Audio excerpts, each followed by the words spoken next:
Barrister রুমিন ফারহানা, জনগণটা থেকে সেটা নিয়ে আসলে আমরা সাংবাদিকরা কনফিউজ।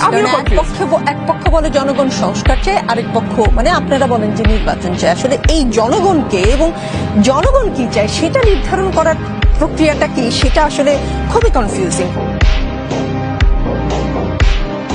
না, বর্তমান আগেই ভালো ছিলাম, বর্তমান খারাপ আছে, কিন্তু আমরা ভালো নাই, আমরা আগেই ভালো ছিলাম। একটু নাই, ছাত্র দরকার নেই, আগে যেরকম ছিল ওরকম থাকলেই ভালো। ঠিক আছে, নাইলে আবার আমরা খুশি।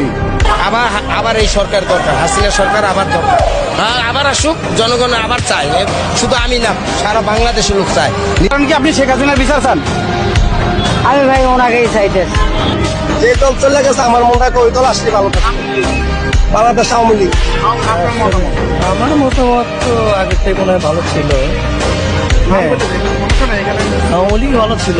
যে আমি আমার দৃঢ় বিশ্বাস আমরা বিগত দিনে ভালো ছিলাম, আর আমার এখনো বিশ্বাস আওয়ামী লীগ সরকার আবারও যদি তাদের ক্ষমতায় আসে, ইনশাল্লাহ আমরা দুর্নীতিমুক্ত, চাঁদাবাজ মুক্ত সুন্দর একটা বাংলাদেশ আবার ফিরে পাবো ইনশাল্লাহ, এটা আমার দৃঢ় বিশ্বাস।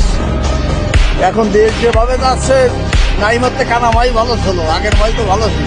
আগের মা কোন মা? এই 16 বছর চালাইছে যে মা, সেই মাই তো ভালো ছিল।